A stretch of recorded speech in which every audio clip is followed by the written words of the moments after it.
Real growth, expansion, and world building for a long-running series only occurs when its writers inject new perspectives and experiences into its canon. And CD Projekt Red's Thronebreaker: The Witcher Tales does just that.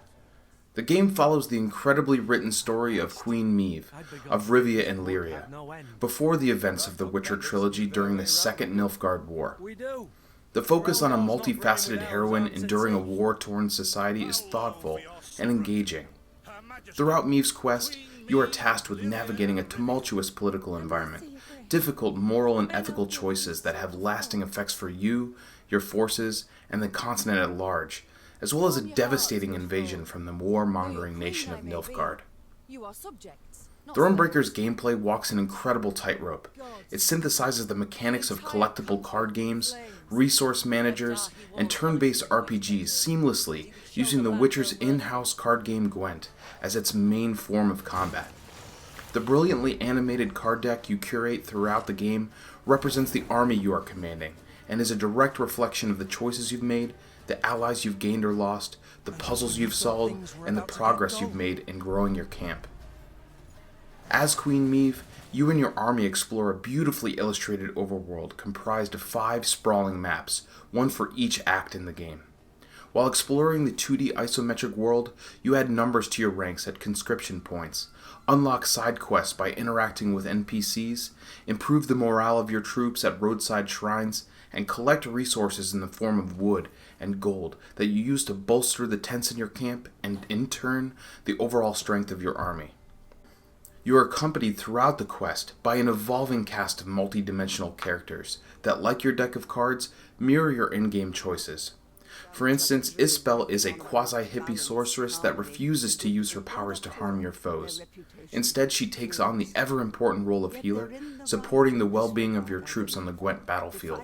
But if you decide to proliferate the warmongering behavior of your enemies, she may sour to your leadership, and may even depart your company. Maintaining these powerful allies proves to be important as you progress through the game, and failing to do so creates some truly difficult situations.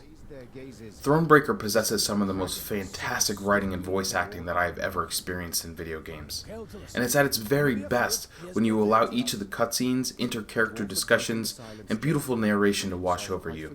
The quest itself presents a wide spectrum of emotional moments, all of which are painted against the backdrop of a well-designed card-based battle system and easy-to-use interface.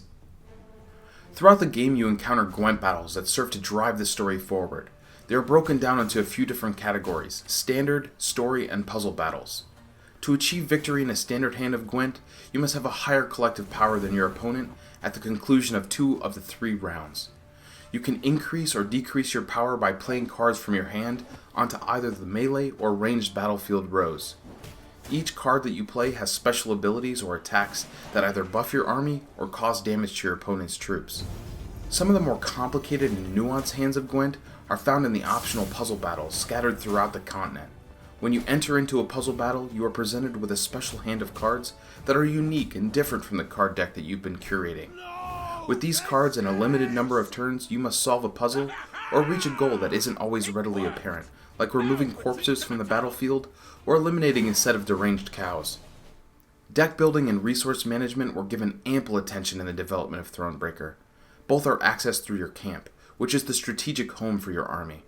This is where you train for combat, upgrade your army's living quarters, craft and integrate new units into your ranks, view strategic documents like maps and battle reports, and commiserate with the heroes in your company. I enjoyed the process of interrogating each of my cards, tuning the deck to fill gaps in combat weaknesses, and upgrading my camp to recruit more capable units. Thronebreaker: The Witcher Tales is my favorite game to hit the Switch thus far in 2020. Thronebreaker fuses the best components of collectible card games and turn-based RPGs to deliver meaningful additions to an already expansive world. Clocking in at approximately 40 hours to complete and priced at $19.99, Thronebreaker offers immense value. You'll be hard-pressed to find a game more wonderfully written, scored, and voice-acted.